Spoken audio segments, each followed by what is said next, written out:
ಮಂಡಲ ಮಧ್ಯದಲ್ಲಿ ಮೆರೆವ ಕನ್ನಡ ದೇಶದಲ್ಲಿ ಒಳಗೋ ಕಹಳೆ ದನಿ ಕೇಳಿ ಬೆಚ್ಚೋ ಗಗನ. ಕಪಟ ಇಲ್ಲದ ಊರಿನಲ್ಲಿ ಕರುಣೆ ತುಂಬಿದ ನಾಡಿನಲ್ಲಿ ದಿನವೂ ಕ್ಷಣವೂ ರಣಕಲಿಗಳಿಲ್ಲಿ ಜನನ. ಕನ್ನಡದಲ್ಲಿ ಉಸಿರಾಡುವುದೆಂದರೆ ಕನ್ನಡ ಉಳಿದು ಬೇರೇನಿದೆ. ತಿರುಗೋ ಭೂಮಿಗೆ ಗೊತ್ತು ಕನ್ನಡಕ್ಕಿರುವ ಕತ್ತು. ತಿರುಗೋ ಭೂಮಿಗೆ ಗೊತ್ತು ಕನ್ನಡಕ್ಕಿರುವ ಕತ್ತು. ಕ್ರಾಂತಿಗೆ ತಿಲಕವನಿಟ್ಟ ನಾಡು ನನ್ನದು. ತಾಯಿಯ ಕೂಗಿಗೆ ಬಂದೆನು ಇಲ್ಲಿಗೆ. ಧರಣಿ ಮಂಡಲ ಮಧ್ಯದಲ್ಲಿ ಮೆರೆವ ಕನ್ನಡ ದೇಶದಲ್ಲಿ ಒಳಗೋ ಕಹಳೆ ದನಿ ಕೇಳಿ ಬೆಚ್ಚು ಗಗನ.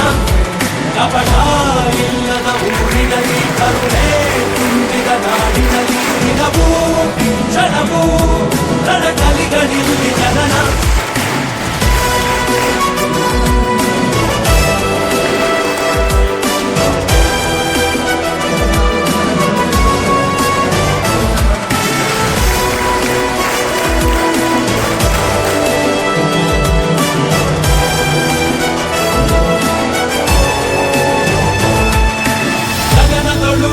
ಬಡಬಡಿಸೋ ಭಾಷೆಯ ಬಾವುಟ ನಮ್ದೇನೆ.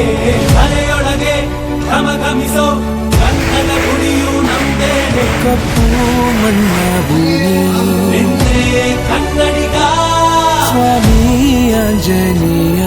ನಮ್ಮ ಕನ್ನಡಿಗ ಯವನರ ನಡೆದು ಬೆತ್ತರ ಬಸಿದ ಹೊನಕೆಯ ಹಿಡಿದು ಕಲೆಗಳ ಕಡಿದ ವಿಶ್ವದ ಲಿಪಿಗಳ ರಾಣಿ. ಅಮೃತ ಉಳಿಸುವ ಮಾಡಿ ಮಂತ್ರಾಕ್ಷತೆಯ ಭರಣಿ ನನ್ನ ಕನ್ನಡ. ಕನ್ನಡ ತಾಯಿಗೆ ಜನ್ಮವೇ ಚಿರಋಣಿ. ಧರಣಿ ಮಂಡಲ ಮಧ್ಯದಲ್ಲಿ ಮೆರೆವ ಕನ್ನಡ ದೇಶದಲ್ಲಿ ಒಳಗೋ ಕಹಳೆ ದನಿ ಕೇಳಿ ಬೆಚ್ಚೋ ಗಗನ. ಬಸವ ಕಲ್ಯಾಣದಿಂದ ಆಗಮಿಸಿದ ಬಸವಕುಮಾರ್ ಪಾಟೀಲ್ ಅವರ ಉದ್ದೇಶ ಬಹಳ ಘನವಾದದ್ದು. ಸುವರ್ಣ ಕರ್ನಾಟಕದ ಈ ವೇಳೆಯಲ್ಲಿ ಇಂಥದ್ದೊಂದು ಕಾರ್ಯಕ್ರಮದ ಅವಶ್ಯಕತೆ ಬಹಳ ಇತ್ತು. ಅತ್ಯಂತ ಮಾರ್ಮಿಕವಾದ ಕಾರ್ಯಕ್ರಮ ಮತ್ತು ಅದು ವಿದ್ಯಾರ್ಥಿಗಳ ಜೊತೆ. ಯಾಕಂದರೆ ಇಂದಿನ ಮಕ್ಕಳು ನಾಳಿನ ಪ್ರಜೆಗಳು. ಹೀಗಾಗಿ ಅವರು ಆರಿಸಿಕೊಂಡಿದ್ದು ಒಂದು ಉತ್ತಮವಾದದ್ದು ಅಂತ ನನಗೆ ಅನಿಸ್ತೈತಿ. ಎಲ್ಲ ಕಡೆಯೂ ಅವರು ಕರ್ನಾಟಕದ ತುದಿಯಿಂದ ಹಿಡಿದು ಈಗ ಮಧ್ಯ ಕರ್ನಾಟಕಕ್ಕೆ ಬಂದಿದ್ದಾರೆ. ಕರ್ನಾಟಕದ ಉತ್ತರ ಕರ್ನಾಟಕದ ಹೆಬ್ಬಾಗಿಲು ಹಾವೇರಿಗೆ ಬಂದಿದ್ದಾರೆ. ಇಲ್ಲಿ ಕೂಡ ಇದು ಗಾಂಧಿ ಗುರುಕುಲಕ್ಕೆ ಬಂದು ಇಲ್ಲಿ ಅವರು ತಮ್ಮ ಅಭಿಪ್ರಾಯವನ್ನು ಈ ಸ್ಕೂಲು ಎಲ್ಲದಕ್ಕಿಂತನೂ ಒಂದು ಮಾದರಿಯಾಗಿದೆ ಎಂದು ಹೇಳಿದಾಗ ನಮಗೆ ತುಂಬ ಸಂತೋಷವಾಯಿತು. ನಮ್ಮ ಕಡೆ ಯಾವಾಗ ಬರುತ್ತಾರೆ ಅಂತ ನಾವು ಅವರ ಇದನ್ನು ದಾರಿ ನೋಡ್ಕೊತ ಇದ್ವಿ. ಇವತ್ತು ಬಂದು ಇಲ್ಲಿ ಒಂದು ಕಾರ್ಯಕ್ರಮವನ್ನು ಮಾಡಿ ನಮಗೆ ಬಹಳ ಸಂತೋಷ ಕೊಟ್ಟಿದ್ದಾರೆ.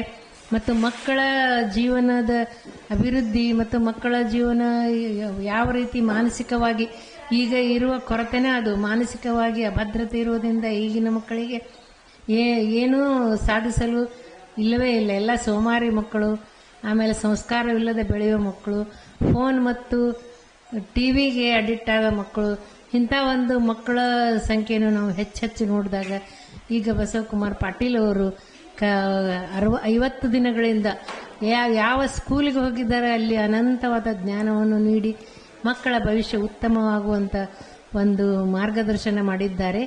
ಈ ಸರ್ ಭಾಳ ಹೇಳಿದರು ನಮ್ಮ ಬಸವಕುಮಾರ್ ಪಾಟೀಲರು. ಅದು ಭಾಳ ಉನ್ನತವಾದ ಸಲಹೆ ಮತ್ತು ಅದನ್ನು ಮಕ್ಕಳೆಲ್ಲ ನೆನಪಿಟ್ಟುಕೊಳ್ಳುವಂಥ ಒಂದು ಸಲಹೆಯನ್ನು ಕೊಟ್ಟಿದ್ದಾರೆ. ಇಂಥ ಕಾರ್ಯಕ್ರಮಗಳನ್ನು ಅವರಿಗೆ ಇನ್ನೂ ವಿಶ್ವಗುರು ಬಸವಣ್ಣವರು ಇನ್ನೂ ಶಕ್ತಿ ಕೊಟ್ಟು ಇನ್ನೂ ಅನೇಕ ಕಾರ್ಯಕ್ರಮಗಳನ್ನು ಮಾಡುವಂತೆ ಮಾಡಿ ಅವರಿಂದ ನಾವೆಲ್ಲ ಪ್ರೇರಣೆ ಆಗುವಂತೆ ಮಾಡಬೇಕಂತ ಹೇಳಿ ನಾನು ಮಾತಾಡ್ತೇನೆ. ಜಯಶ್ರೀ ಶಿವಪುರ್, ರಾಷ್ಟ್ರೀಯ ಬಸವದಳ ಹಾವೇರಿ ಅಧ್ಯಕ್ಷರು ಮತ್ತು DCC Congress vice president. Kalyana Karnataka Bidar ಅಕ್ಷರ ಜ್ಯೋತಿ ಯಾತ್ರೆಯ ಅಧ್ಯಕ್ಷರಾಗಿರ್ತಕ್ಕಂಥ ಮಾನ್ಯ ಶ್ರೀ ಬಸನಗೌಡರು ಪಾಟೀಲ್ ಇಂದು ನಮ್ಮ ಸಂಸ್ಥೆಗೆ ಆಗಮಿಸಿ ನಮ್ಮೆಲ್ಲ ಸಂಸ್ಥೆಯ ಚಟುವಟಿಕೆಗಳನ್ನು ವೀಕ್ಷಿಸಿ ಸಂತಸಪಟ್ಟಿದ್ದಾರೆ, ತಮ್ಮ ಖುಷಿಯನ್ನು ಹಂಚಿಕೊಂಡಿದ್ದಾರೆ. ನಾವು ಕೂಡ ಶ್ರೀ ಗುದ್ಲೆಪ್ಪ ಹಳ್ಳಿಕೇರಿ ಅವರು ಸ್ಥಾಪನೆ ಮಾಡಿರ್ತಕ್ಕಂತಹ ಬಡ ಪ್ರತಿಭಾವಂತ ಮಕ್ಕಳಿಗೋಸ್ಕರ ಈ ಶಾಲೆಯನ್ನು ಪ್ರಾರಂಭ ಮಾಡಿದ ಒಂದು ಔಚಿತ್ಯವನ್ನು ಅವರಿಗೆ ಸಮಗ್ರವಾಗಿ ವಿವರಿಸಿದ್ದೇವೆ. ನಮ್ಮೆಲ್ಲ 5ರಿಂದ 10ನೇ ವರ್ಗದ 240 ವಿದ್ಯಾರ್ಥಿಗಳನ್ನು ಸಭಾಭವನದಲ್ಲಿ ಸೇರಿಸಿ ಅವರಿಂದ ಒಂದು ಉಪನ್ಯಾಸ ಕಾರ್ಯಕ್ರಮವನ್ನು ಸಂವಾದದ ರೀತಿಯಲ್ಲಿ ಏರ್ಪಡಿಸಿದ್ದೆವು. 1 ಗಂಟೆಯವರೆಗೆ 1 ತಾಸಿನವರೆಗೆ ನಿರರ್ಗಳವಾಗಿ ವಿದ್ಯಾರ್ಥಿಗಳೊಂದಿಗೆ ಅವರು ಶಿಕ್ಷಣ, ನಮ್ಮ ದೇಶದ ಸ್ಥಿತಿಗತಿ, ಭಾರತದ ಹಿರಿಮೆ ಮುಂತಾದ ವಿಷಯಗಳನ್ನು ವಿದ್ಯಾರ್ಥಿಗಳೊಂದಿಗೆ ಹಂಚಿಕೊಂಡಿದ್ದಾರೆ. ಅದರಿಂದ ನಮ್ಮ ವಿದ್ಯಾರ್ಥಿಗಳಿಗೆ ತುಂಬ ಪ್ರಯೋಜನವಾಗಿದೆ. ಆ ಜೀವನದಲ್ಲಿ ಒಂದು ಗುರಿಯನ್ನು ಹೇಗಿಟ್ಕೊಳ್ಬೇಕು, ಆ ಗುರಿ ಮುಟ್ಟಲಿಕ್ಕೆ ಯಾವ ರೀತಿ ಪ್ರಯತ್ನ ಮಾಡಬೇಕು ಅಂಥದ್ದನ್ನು ಭಾಳ ಉದಾಹರಣೆಯೊಂದಿಗೆ ತುಂಬ ಮಾರ್ಮಿಕವಾಗಿ ಶ್ರೀ ಪಾಟೀಲ್ ಅವರು ನಮಗೆ ಮಕ್ಕಳಿಗೆ ವಿವರಿಸಿದ್ದಾರೆ. ನಮಗೂ ತುಂಬ ಖುಷಿಯಾಯಿತು. ನಾವು ಅವರ ಉಪನ್ಯಾಸದಿಂದ ಅನಂತವಾದ ಜ್ಞಾನವನ್ನು ಈ ಸಂದರ್ಭದಲ್ಲಿ ನಾವು ಕೂಡ ಪಡೆದ್ವಿ ಅಂತ ಬಯಸ್ತಾ ಇದ್ದೇನೆ. ಅವರ ಈ ಅಕ್ಷರ ಜ್ಯೋತಿ ಯಾತ್ರೆ ಯಶಸ್ವಿಯಾಗಿ ಕೊನೆಗೊಳ್ಳಿ ಅಂತ ನಾನು ಹಾರೈಸ್ತಾ ಇದ್ದೇನೆ. ನಾನು MP ಗೌಡಣ್ಣನವರ ಮುಖ್ಯೋಪಾಧ್ಯಾಯರು, ಗಾಂಧಿ ಗ್ರಾಮೀಣ ಗುರುಕುಲ ವಸತಿ ಶಾಲೆ, ಹೊಸರಿತ್ತಿ, ತಾಲೂಕು ಜಿಲ್ಲೆ, ಹಾವೇರಿ.